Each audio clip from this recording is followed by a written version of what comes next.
Hello అండి, అందరికీ నమస్కారం. అందరూ ఎలా ఉన్నారండి? నేనైతే బాగున్నాను. మీరు కూడా బాగున్నారని, హ్యాపీగా ఆరోగ్యంగా ఉండాలని మనస్ఫూర్తిగా కోరుకుంటూ, సండే రోజు నేను చేసిన స్పెషల్స్తో పాటు మండే రోజు మార్నింగ్ రొటీన్ అయితే మీతో షేర్ చేసుకుంటున్నాను. ఎవరైతే మన వీడియోస్ని ఫస్ట్ టైం చూస్తున్నారో, నేను షేర్ చేసే ఈ వీడియోస్ మీకు నచ్చినట్లయితే తప్పకుండా లైక్ చేసి కామెంట్ చేయండి. అలానే ఈ వీడియోస్ మీకు యూజ్ అవుతాయి అనుకుంటే నన్ను సపోర్ట్ చేయాలని మనస్ఫూర్తిగా కోరుకుంటున్నాను.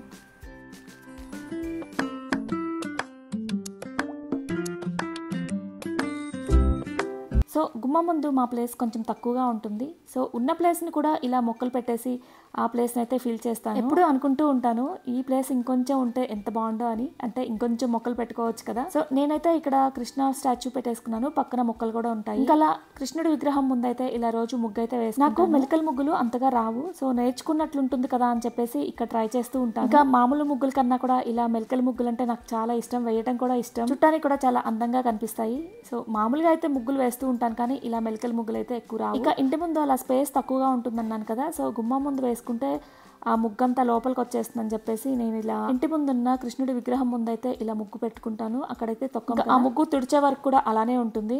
అయితే ఇలా కృష్ణుడి విగ్రహం పెట్టక ముందు అయితే ఇంటి ముందు పెయింట్తో గుమ్మ ముందు అయితే ముగ్గు వేసుకున్నాను. అది వేసిన తర్వాత ఒక 3 years అయితే అలానే ఉండిపోయింది. సో దాన్ని చూసి చూసి బోర్ అనిపించింది అనమాట. సో దాన్ని తుడిచేస్తే ఇలా రోజు వేసుకుంటే అందంగా కనిపిస్తుంది కదా అని చెప్పేసి ఇంకా ఇలా వేయడం అయితే స్టార్ట్ చేశాను. ఇంక ఇప్పుడు వర్షాలు పడుతున్నాయి కదా, రెయిన్ లిల్లీస్ అయితే బాగా వచ్చేసాయి. వీటిని అయితే నేను చిన్న పాట్లో వేసుకున్నాను. సో 1-2 వేసాను, ఇంకా అంతే. 1 yearలో పాట్ మొత్తం బల్బ్స్ అయితే తయారైపోయి ఇంకా ఫుల్గా వచ్చేసింది. పాట్ నిండా కూడా పూలు కూడా అంతే, ఒక్కసారి స్టార్ట్ అవుతాయి.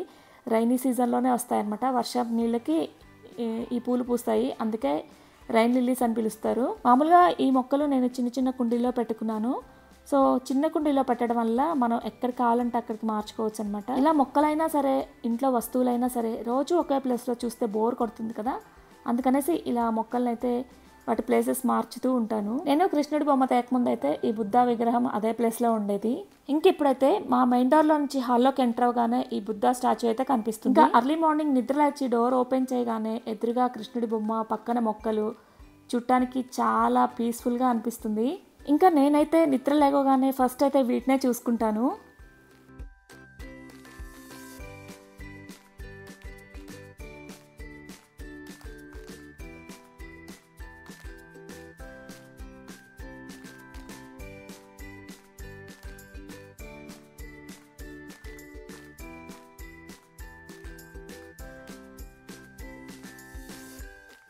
ఇక్కడైతే మార్నింగ్ జ్యూస్ అయితే ప్రిపేర్ చేస్తున్నాను.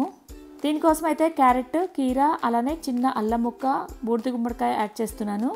ఈ బూడిద గుమ్మడికాయ వల్ల కూడా చాలా బెనిఫిట్స్ అయితే ఉన్నాయి. వెయిట్ లాస్ అవ్వడానికి చాలా హెల్ప్ అవుతుంది, మైండ్ షార్ప్ చేస్తుంది, అలానే డైజెస్టివ్ సిస్టమ్ని యాక్టివ్ చేసి హార్ట్ ఫంక్షనింగ్ కూడా బాగా హెల్ప్ చేస్తుంది అనమాట.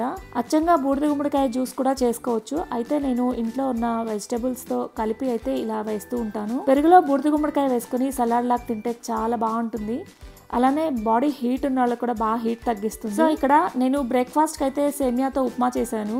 అలానే ఇంకా జ్యూస్ అయితే నేను అన్వితానే తాగుతాం అనమాట. అందుకని ఇంకా 2 glasses అయితే షేర్ చేసుకున్నాము. ఇంకా మా వారైతే లేవగానే కాఫీ తీసుకుంటారు. సో తనకి కాఫీ కల్పించేసి మేమైతే జ్యూస్ తీసుకున్నాం. మామూలుగా అయితే కాఫీ, టీలు ఎక్కువ అలవాట్లేదు.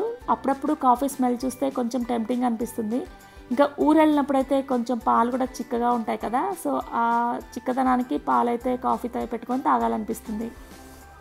అవును, దాంట్లో కొంచెం ఉప్పు ఎక్కువైంది కదా ఉప్మాలో. ఆనియన్స్తో కవర్ చేశాను. అంటే ఆనియన్స్ లాస్ట్ మినిట్లో సన్నగా కట్ చేసి వేసాను. ఇప్పుడు తెలుస్తుందా ఉప్పు? బాగుంది. బాగుందా? దాని ఏమంటే పచ్చితనమా? ఆనియన్లో వస్తుంది. ఇప్పుడు బేల్ ఇష్టంగా తింటావు కదా నువ్వు. బేల్లో అది పచ్చిగానే ఉంటుంది కదా. జింజర్ తాగుతుంది వచ్చదు. జింజర్ అయితే నచ్చదు, తగ్గుతుందా? ఏం జ్యూస్ ఇది? ఇదా క్యారెట్ వేసాను. క్యారెట్, కీరా, పంకిన్, బూడిద గుమ్మడికాయ. ఇంకా రోజు చేసుకునే జ్యూస్ని నేను ఒకేలా చేయను. ఏ రోజుకి ఆ రోజు డిఫరెంట్ ఫ్లేవర్తో చేస్తాను. అంటే ఇంకా ఫ్రిడ్జ్లో ఏవైతే ఉన్నాయో వాటితో అయితే జ్యూస్ డిఫరెంట్గా చేస్తాను. ఒక్కొక్కసారి ఈ వెజిటబుల్స్లో ఫ్రూట్స్ కూడా యాడ్ చేస్తాను, దాని ఫ్లేవర్ కూడా బాగుంటుంది. ఇంకా రోజు జ్యూస్ తాగిన తర్వాత అన్విత రివ్యూ అయితే తప్పకుండా ఇస్తుంది. అంటే బాగుంది లేదంటే బాగాలేదు అని చెప్తుంది. కానీ ఆల్మోస్ట్ బాగానే ఉంటాయి. ఇంకా నేను ఒక్కొక్కసారి పల్ప్ని ఫిల్టర్ చేసి ఇస్తూ ఉంటాను, కానీ అన్విత అయితే డైరెక్ట్గా తాగడం అలవాటు. నేను అలా అలవాటు చేశాను ఫస్ట్ నుంచి కూడా పల్ప్తో తాగడం. సో నేను ఎప్పుడైనా ఫిల్టర్ చేసి ఇచ్చినప్పుడు ఎందుకు అలా ఇస్తున్నావు, నాకు తాగిన ఫీలింగ్ లేదు, పల్ప్తోనే ఇవ్వు అని చెప్తూ ఉంటుంది. ఇంకా స్మూతీస్ అయితే డైరెక్ట్గా తాగేస్తాం, కానీ ఇంకా ఒక్కొక్కసారి ఇలా ఫిల్టర్ చేస్తూ ఉంటాను. ఇంకా అన్విత వెళ్ళిన తర్వాత నా కిచెన్ ఇలా ఉంది. ఇంకా లాస్ట్లో టైం అయిపోయిందని హడావిడిగా చేస్తూ ఉంటాను. సో తను వెళ్ళిన తర్వాత నీట్గా సర్దేసుకుంటాను అనమాట. ఇంకా నేను ఇప్పుడైతే జ్యూస్ని నేను ఎంజాయ్ చేస్తున్నాను. జ్యూస్ కానీ కాఫీ కానీ హడావిడిగా తాగితే అసలు తాగిన ఫీలింగ్ అనిపించదు. తీరిగ్గా రిలాక్స్డ్గా కూర్చొని ఇలా మొక్కలు చూసుకుంటూ రోజు జ్యూస్ అయితే ఎంజాయ్ చేస్తాను. అటు నుంచి అంటే జిమ్కి వెళ్తావా? సరే బాయ్. మామూలుగా మార్నింగ్ టైమే ఎక్సర్సైజెస్ అంటే యోగా కానీ జిమ్ కానీ చేసుకుంటే చాలా బాగుంటుంది, కానీ అన్వితకు అసలు కుదరట్లేదు, టైం సెట్ అవ్వట్లేదు అనమాట. సో అటు వెళ్ళి వచ్చి వెంటనే రెడీ అయ్యి మళ్ళీ కాలేజ్కి వెళ్ళాలంటే ట్రాఫిక్ ఎక్కువైపోతుందంట. సో కొంచెం కష్టంగా ఉంది.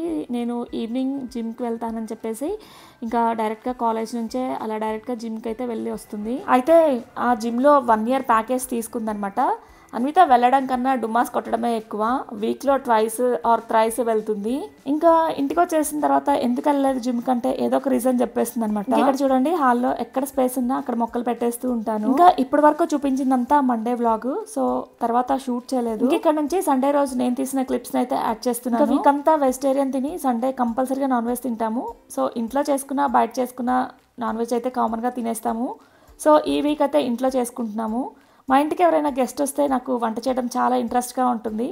ఇంకా ఎవరూ రాలేదంటే ఆ రోజు ఇంకా కంపల్సరీగా బయటే తింటూ ఉంటాము. ఇంకా శని ఆదివారం వచ్చిందంటే ఎవరు వస్తున్నారా అని వెయిట్ చేస్తూ ఉంటాము. సో గెస్ట్లు వస్తే కొంచెం ఎక్కువ వెరైటీలు చేయాలని ఇంట్రెస్ట్ వస్తుందన్నమాట. సో మా వరకు అయితే ఏం చేసుకుంటాంలే అన్నట్లు లైట్ తీసుకుంటాము. కానీ వెజిటేరియన్ కన్నా నాన్ వెజ్లో వెరైటీలు చేయడం నాకు చాలా ఇంట్రెస్ట్గా ఉంటుంది. ఇంకా సండే రోజు అయితే చికెన్ ఫ్రై, అలానే నెల్లూరు స్టైల్లో చేపల పులుసు చేశాను. ఇక నేను చేసే వెరైటీస్లో చిల్లీ చికెన్ చాలా బాగుంటుంది. సో ఇది తిన్న వాళ్ళు గ్యారంటీగా ఫ్యాన్స్ అవుతారు. చాలా సింపుల్ అండ్ ఈజీగా చేయొచ్చు. చెప్పాను కదా, నాన్ వెజ్ అయినా వెజ్ అయినా ఈజీ ప్రాసెస్ వెతుక్కుంటానని. ఇంకా చిల్లీ చికెన్ అంటే స్పైసీ ఉండాలి కదా, చిల్లీస్ అయితే బాగా వేసాను, అయినా సరే స్పైసీ లేదనమాట. అందుకని కొంచెం స్పైసీగా ఉంటే బాగుంటుంది చికెన్ అన్న తర్వాత. అందుకని మిరియాలు అయితే దంచేసి మిరియాల పొడిని యాడ్ చేస్తున్నాను.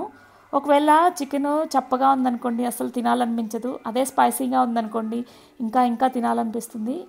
ఈ చిల్లీ చికెన్ కాంబినేషన్కి రసం ఉంటే ఇంకా చాలా బాగుంటుంది. కంపల్సరిగా ఈ చిల్లీ చికెన్ చేసిన రోజు రసం అయితే కంపల్సరిగా పెడతాను. అయితే ఇప్పుడు అలా ఏం పెట్టట్లేదు, ఎందుకంటే నెల్లూరు స్టైల్లో చేపల పులుసు చేస్తున్నాను. సో అది కూడా పుల్లగా ఉంటుంది కదా, అందుకని రసం అయితే చేయట్లేదు. ఇది వచ్చేసి నెల్లూరు స్టైల్లో చేయాలంటే మెయిన్ ఇంగ్రీడియంట్ ఇదే.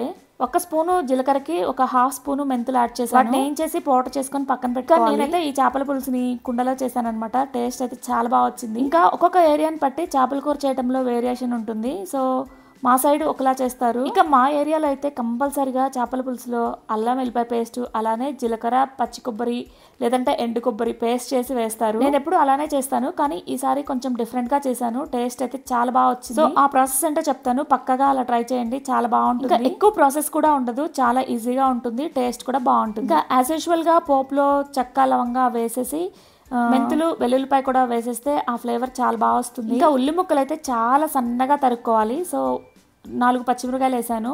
అవి అయితే ఫస్ట్ ఆయిల్లో బాగా ఫ్రై చేసుకున్నాను. అవైతే కంపల్సరిగా గోల్డెన్ బ్రౌన్ కలర్కి రావాలి. నేనైతే ఇక్కడ చేపలు 1.5 kg తీసుకున్నాను. దానికి ఉల్లిగడ్డలు ఒక 5-6 పెద్ద సైజు యూజ్ చేశాను. అలానే ఒక 3 టమాటాలు కూడా సన్నగా తరిగి ఇంకా ఉల్లి ముక్కలు ఫ్రై అయిన తర్వాత ఆ టమాటాలు కూడా వేసి బాగా ఫ్రై చేసుకొని ఉప్పు సరిపడినంత ఉప్పు కారం కూడా వేసేసుకున్నాను. కారం కూడా కొంచెం పచ్చివాసన పోయేలాగా వేయించుకొని ఇంకా చింతపండు పులుసుని అయితే వేసుకున్నాను. కొంచెం ఎక్కువే వేసాను చింతపండు పులుసు. సో ముక్కలు మునిగేలాగా వేసుకోవాలి. ఇంకా ఫస్ట్ అయితే చేప ముక్కల్ని నీట్గా కడిగేసి వాటికి ముందుగానే ఉప్పు కారం అల్లం వెల్లిపాయ పేస్ట్ అలానే ఆచి ఫిష్ కర్రీ మసాలా పౌడర్ని కూడా కలిపేసి మ్యారినేట్ చేసి పక్కన పెట్టాను. అప్పుడైతే అనుకోలేదు, మా స్టైల్లోనే చేద్దాం అనుకున్నాను. సో తర్వాత అనిపించింది నెల్లూరు స్టైల్లో చేయాలని. సో అల్లం వెల్లిపాయ పేస్ట్ ఒక 1/2 స్పూన్ వేసాను అంతే, ముక్కలకి పట్టాలని. ఇంకా ఉల్లి ముక్కలు ఫ్రై అయ్యేటప్పుడు అసలు పేస్ట్ అస్సలు యాడ్ చేయలేదు. ఆ గ్రేవీలో చింతపులుసు బాగా మరిగిన తర్వాత ఇంకా మ్యారినేట్ చేసిన ముక్కలను అయితే యాడ్ చేసి అలా ఇక బాగా హైలో పెట్టేసి మూత పెట్టేసాను. అలా ఒక 15 to 20 minutes ఉడికించిన తర్వాత ఇందాక స్పెషల్ పౌడర్ అన్నాను కదా నెల్లూరు చేపల పులుసుకి, సో ఆ పౌడర్ని ఒక స్పూన్ అయితే యాడ్ చేశాను. ఇంకా లాస్ట్లో 1 స్పూన్ గరం మసాలా అలానే ధనియా పౌడర్ యాడ్ చేశాను. ఇంకా లాస్ట్లో దించే ముందు అయితే మామిడికాయ పచ్చడిలో నూనె ఉంటుంది కదా, సో ఆ నూనె యాడ్ చేసామంటే ఇంకా ఫ్లేవర్ బాగుంటుంది.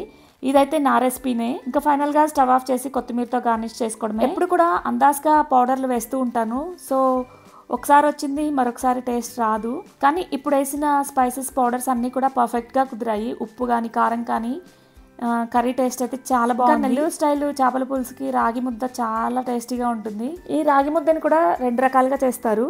సో నెల్లూరు సైడ్ అయితే అన్నం ఎక్కువ, రాగి పిండి తక్కువ వేస్తారు. కర్ణాటకలో కూడా చాలా ఫేమస్ కదా ఈ రాగి బాల్. సో నేను కర్ణాటక స్టైల్లో చేస్తున్నాను. అంటే రైస్ తక్కువ, రాగి పిండి ఎక్కువ వేసి చేస్తాను. ఫస్ట్ టైం ఏ రెసిపీ ట్రై చేసినా ఫస్ట్ తిన్నదే బాగుంటుంది కదా. సో మేము రాగి బాల్ని కన్నడ స్టైల్లో తిన్నాము. సో మాకు ఆ స్టైలే నచ్చుతుంది కాబట్టి అలానే చేశాను.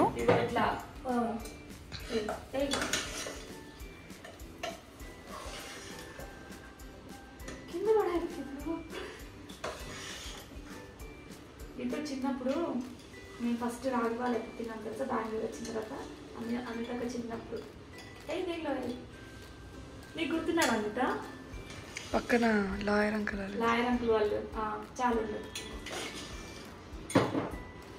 మటన్తో చేసేవాళ్ళు ఎప్పుడు బాగుండేది. అక్కడ అలవాటు అయింది రాగి ముద్ద తినడం. తర్వాత నుంచి ఎంత చేసినా వాళ్ళు చేసినంత టేస్ట్ రాదు. నెయ్యి వేస్తారు. మొన్న రెస్టారెంట్లో తిన్నాను కదా, నెయ్యి ఫ్లేవర్ ఎక్కువ వచ్చింది. అది ఆటోమేటిక్ నెయ్యి నాకుండా ఈ బాటిల్ కూడా తీసేయి. దీని కాంబినేషన్ ఏంటి? కాంబినేషన్ చేపల పులుసు, నెల్లూరి చేపల పులుసు. నెల్లూరు స్టైల్లో చేస్తాను.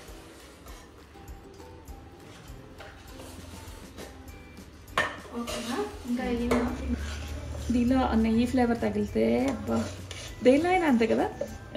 నెయ్యి ఫ్లేవర్ ఒకటి, పెప్పర్ ఫ్లేవర్, పెప్పర్ వేసుకున్న చికెన్లో ఫ్లేవర్ బాగుంటుంది. కొంచెం గట్టిగా అయింది అందుకని హాట్ వాటర్ వేస్తా. రాగి బాల్ చేసుకోవాలంటే ఎసరులో కొంచెం ఎక్కువ నీళ్ళు వేసుకోవాలి. అంటే 1 గ్లాస్ రైస్కి 4 గ్లాసులు నీళ్ళు వేసుకోవాలి. అయితే నేను రైస్ పెట్టే ముందు రాగి బాల్ చేయాలనుకోలేదు. సో రైస్ ఉడికిన తర్వాత మళ్ళీ కుక్కర్ విజిల్ పెట్టేసి అయితే ఇలా చేస్తున్నాను. సో అలా చేయడం వల్ల కొంచెం పిండి ఎక్కువై గట్టిగా అయిపోయింది అనమాట. అందుకని చెప్పేసి మళ్ళీ నీళ్ళు వేడి చేసి దానిలో కలిపి ఇక్కడైతే అన్వితాకి ఫిష్ కర్రీ ఎలా వచ్చిందని చూపిస్తున్నాను. రాగి ముద్ద చేయాలంటే ఆ పిండి హీట్గా ఉంటుంది కదా, అందుకని ఇలా బౌల్లో పెట్టి తిప్పేస్తే రాగి బాల్ తయారవుతుంది. ఇంకా మేము బెంగళూరుకి వచ్చిన ఫస్ట్ మా పక్కన కన్నడ వాళ్ళు ఉండేవాళ్ళు. ఇంకా రాగి బాల్ అయితే వాళ్ళు చేయడం చూసే నేను నేర్చుకున్నాను. ఇంకా మనం రైస్ ఎలా అయితే తింటామో రాగి బాల్ని అలా తింటారు. ఏ కర్రీలో అయినా సరే ఇంకా రైస్ బదులు ఇలా రాగి బాల్ చేసుకొని తినేస్తారు. ఇంకా పక్కాగా కన్నడ స్టైల్లో ఉంటారు వాళ్ళు. సో వాళ్ళ ద్వారా మాకైతే ఈ ఫుడ్ అలవాటు. అన్విత అయితే చాలా చిన్నది, ఎల్కేజీ చదువుతుంది. ఇంకా ఆ టైంలో లాయర్ గారు అయితే అన్వితకి ఆ వాళ్ళ ఫుడ్ ని బాగా అలవాటు చేశారు. ఇంకా అన్విత చిన్నప్పటి నుంచి కూడా ఇలా రాగి బాల్ చేయమని అడుగుతూ ఉంటుంది. సో అప్పుడప్పుడు చేస్తూ ఇంకా ఈ బాల్లోకి అయితే లిక్విడ్ గా ఉండేవి కావాలి. అంటే పులుసులా ఉండాలన్నమాట. సాంబారు అంటే వెజిటేరియన్లో సాంబారు అలా తింటే బాగుంటుంది. మనలాగా థిక్ గ్రేవీ కర్రీస్ అయితే దీనికి సూట్ అవ్వవు. ఇంకా కన్నడ వాళ్ళు అయితే రోజు సాంబారే చేసుకొని తినేస్తూ ఉంటారు ఈ రాగి బాల్లో. వెజిటేరియన్లో సాంబార్ చేస్తారు, అన్ని రకాల కూరగాయలు అలానే ఆకుకూరలు వేసి. ఫ్లేవర్ చాలా బాగుంటుంది. ఇంకా రాగి బాల్కి వాళ్ళు చేసే సాంబార్ ఫ్లేవర్ అద్రిపోతుంది. అన్విత చిన్నప్పుడు తిన్న ఫ్లేవర్ ఇప్పటికీ గుర్తుందంట. సో ఆ ఫ్లేవర్ కావాలని అడుగుతూ ఉంటుంది. ఇంకా వాళ్ళ స్టైల్లో మనం చేసిన ఆ ఫ్లేవర్ అయితే రాదు. ఇంకా అందరూ ఉన్నప్పుడు ఇలా కింద కూర్చొని మేమైతే లంచ్ చేస్తాము. సో టేబుల్ కూడా కన్సిస్టెంట్ గా ఉంటుంది. సో కింద కూర్చొని తింటే ఫ్రీగా తినేయచ్చు కదా అని చెప్పేసి కింద కూర్చుంటాం. ఇంకా ఈ సండే మా గెస్ట్ ని ఇక్కడ చూస్తున్నారు కదా, తన పేరు జనార్దన్. మార్తల్లిలో మేము రెంట్ హౌస్ లో ఉన్నప్పుడు మా పక్క పోర్షన్ లో ఉండేవాళ్ళు. వాళ్ళ ఫ్యామిలీ మా ఫ్యామిలీ చాలా క్లోజ్ గా ఉండేవాళ్ళు. మేము ఇల్లు షిఫ్ట్ అయినప్పుడే వాళ్ళు కూడా హైదరాబాద్ కి షిఫ్ట్ అయిపోయారు. ఇక ఇప్పుడైతే ఆఫీస్ పని మీద బెంగళూరు వచ్చారనమాట. అలా కలుసుకున్నాం. సో ఇక్కడ చేపల కర్రీని అయితే సర్వ్ చేస్తున్నాను. నాకైతే ఈ కర్రీ సర్వ్ చేయడం అనేది పెద్ద టాస్క్. గ్రేవీ సపరేట్గా, ముక్కలు సపరేట్గా వేసుకోవాలి కదా. సో ముక్కలు కదిలించామంటే చిదిరిపోతాయి. అలా అవ్వకుండా తీయాలి. ఈ చేపల కూర ఫస్ట్ టైం ట్రై చేసినా కూడా తింటుంటే చాలా టేస్టీగా ఉంది. సో మళ్ళీ మళ్ళీ ఇలానే చేసుకోవాలనిపించేలా ఉందనమాట. సో వీలుంటే మీరు కూడా ఒకసారి ట్రై చేయండి. ఇంకా సండే రోజు మేము తినే టైంకి అయితే క్రికెట్ మ్యాచ్ వస్తుంది. మా వాడికి క్రికెట్ అంటే చాలా ఇష్టం, ఇంట్రెస్ట్గా చూస్తాడు. అలానే మేము ఫిష్ కర్రీ చాలా తక్కువ చేస్తామన్నాను కదా, పిల్లలు కూడా అంత ఇంట్రెస్ట్గా తినరు. సో నేను పెడితే తింటారు కానీ ఇంకా వాళ్ళంతటి వాళ్ళు అయితే అసలు తినరు. సో వద్దని గొడవ చేస్తూ ఉన్నారు. అదే చికెన్ అనుకోండి, మనం వద్దన్నా కూడా ఇంకా కావాలని తినేస్తూ ఉంటారు. సో మనం ఏదైతే రెగ్యులర్గా చేస్తామో దానికే ఇష్టపడుతూ ఉంటారు పిల్లలు కూడా. అందుకే ఈ మధ్య కొంచెం ఎక్కువ తెప్పిస్తున్నాను ఫిష్. ఇంకా ఈవినింగ్ కూడా ఏమీ పనిలేదు, గిన్నెలు కూడా వాష్ చేసేసుకున్నాను తిన్న వెంటనే. అలానే ఈవినింగ్ కూడా ఈ చేపల కూర అయితే ఉంది. సో వంట కూడా ఏం చేసే ఇంకా వెదర్ చల్లగా ఉంది కదా అనేసి బయటకు వెళ్ళి నిలబడితే గాలికి మంచి స్మెల్ వస్తుందన్నమాట. ఎక్కడి నుంచా అని చూస్తే మా కింద ఫ్లోర్లో ఉంది విరజాజి చెట్టు. సో ఆ కొమ్మకి బాగా పూలు ఉన్నాయన్నమాట. ఇంకా వాటిని తెంపుకొచ్చేసి అయితే ఇక్కడ మాల కడుతూ ఉన్నాను. ఇంక ఇప్పుడైతే ఈవినింగ్ 6:30, 7 అవుతుంది. అవును, ఫిష్ కర్రీ తిన్న రోజు మీకు కూడా తొందరగా ఆకలిస్తుందా? మాకైతే అలానే ఉంటుంది. ఇంకా మా వారు కూడా ఏదైనా జ్యూస్ చెయ్యి అంటే ఇంకా ఇక్కడ మ్యాంగోస్ కోసిస్తే నేను జ్యూస్ చేసిస్తాను అన్నాను. సో తను కోసిస్తున్నాను. ఇంకా ఊరు నుంచి ఒకేసారి ఎక్కువ తెచ్చుకున్నాం కదా, సో ఎక్కువ పండిపోయాయి. సో అలా ఉన్నా సరే పాడైపోతాయి కదా, జ్యూస్ చేసి ఇంకా ఇలా ఫ్రిడ్జ్లో పెట్టి తినేద్దాం అనేసి అయితే జ్యూస్ చేస్తున్నాను. ఇంకా నాకైతే ఫ్రూట్స్ కానీ ఇలా వెజిటబుల్స్ కానీ కట్ చేయడంలో మా హస్బెండ్ బాగా హెల్ప్ చేస్తారు. ఒక్కొక్కసారి మా హస్బెండ్ లేకపోతే మా అన్విత కూడా నాకు బాగా హెల్ప్ చేస్తుంది అనమాట. ఎందుకంటే అలా ఫ్రూట్స్ కట్ చేసుకోవడానికి థంబ్ ఫింగర్ ఇంపార్టెంట్ కదా. అలా థంబ్ ఫింగర్తో నేను గ్రిప్ రాదు, అంటే జారిపోతూ ఉంటుంది. అందుకని ఈ కట్టింగ్ అంతా ఇంకా వాళ్ళే చేసిస్తూ ఉంటారు. ఇంకా ఇక్కడ నేను జ్యూస్ చేసేది బంగినపల్లి మామిడి పండ్లు అనమాట. సో ఇలా జ్యూస్ చేయడం నాకు అంతగా నచ్చదు. సో బంగినపల్లి అయితే డైరెక్ట్గా తినేసేయాలి, ఎక్కువ పండిపోతున్నాయి అనేసి ఇంకా అలా ఉంచినా ఉండవు కదా అనేసి ఇక్కడ జ్యూస్ చేస్తున్నాను. సో దానిలో అయితే వాటర్ యాడ్ చేయకుండా డైరెక్ట్గా ఇంకా ఆ పీసెస్నే ఇలా పేస్ట్ చేసేసాను. ఇంకా కాయలు అయితే స్వీట్గానే ఉన్నాయి. సో ఇంకా అలా డైరెక్ట్గా తాగేసేయచ్చు. ఇంకా ఫ్రిడ్జ్లో స్టోర్ చేసుకోవాలనుకున్నప్పుడు వాటర్ వేయద్దు, కానీ ఇంకా ఇలా జ్యూస్ చేసుకోవాలనుకున్నప్పుడు దానిలో పాలు కానీ లేదంటే వాటర్ కానీ వేసుకొని ఇంకా ఇలా జ్యూస్ అయితే చేసుకోవచ్చు. ఇంకా ఫ్రిడ్జ్లో పెట్టిన ఆ జ్యూస్ని అయితే ఇంకా కప్లో వేసుకొని పాలు కానీ పెరుగు కానీ వేసుకొని అప్పుడప్పుడు తింటూ ఉంటాను. ఇంకా ఈ వీడియో ఇంతటితో కంప్లీట్ చేస్తున్నాను. ఈ వీడియో మీకు నచ్చినట్లయితే తప్పకుండా లైక్ చేసి కామెంట్ చేయండి. ఇక మరొక వీడియోతో మళ్ళీ కలుద్దాం. Thank you for watching and stay tune.